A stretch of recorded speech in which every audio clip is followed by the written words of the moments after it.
Looking for a leg up? Well, you've definitely stepped in the right direction. So why don't you come walk with me and I'll take you through this video of my ACL rehab. That intro was super overbaked. It didn't need that many puns. But definitely I want to take you through some of the things that I kept in mind when I was going through my ACL rehab. Now, fun fact, but not really, because it's never a good thing when you break a leg, literally. But did you know Australia has this crazy stat when it comes to ACL tears? Strangely enough, I count myself as part of that statistic, and actually twice now, because this is in fact the second time I've gone through ACL rehab. Take what's helpful, leave what's not, and all the best to everyone who's going through an ACL rehab. Now, the first thing definitely for me this time around was expectation.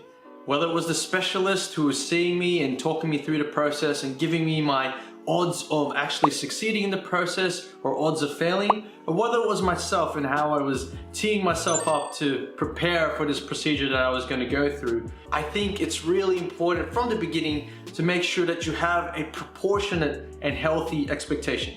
Now, what do I mean by that? Now, whenever I get sick, whether it's the cold or the flu or I get a migraine, there's something in me that says, come on mate, you just gotta push through. Now, don't get me wrong, there are plenty of places and circumstances where that kind of advice is exactly the kind of advice that you need to follow through with. But in this particular instance, actually fighting through and pushing through would have actually incurred more damage in my ACL. So in the days immediately after I got injured, I was really holding myself back. I like to try and get to the gym at least 3-4 times a week. And I was saying to myself, hang on a minute, just wait until we can check out what's actually happening with you.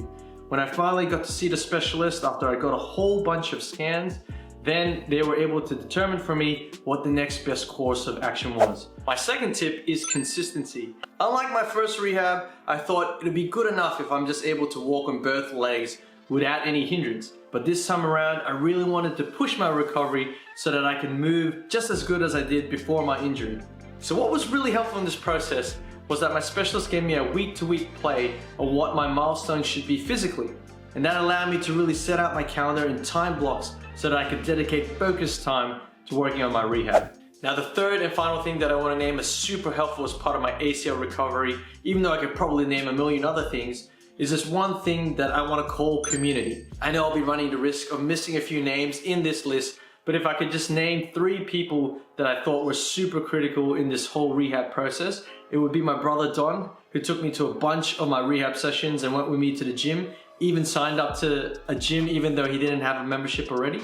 To my physio Alex, I definitely could not have done any of this without you. I really appreciate the way in which you were super patient with all my inane comments and my questions about the process. And last but not least, May, who I'm married to, thank you for your compassion, your kindness, your patience throughout this whole process. I definitely couldn't have done it without you. And thank you for always being in my corner and being open to this process, even though we didn't know how it would turn out. So there it is, setting expectations, consistency, and community.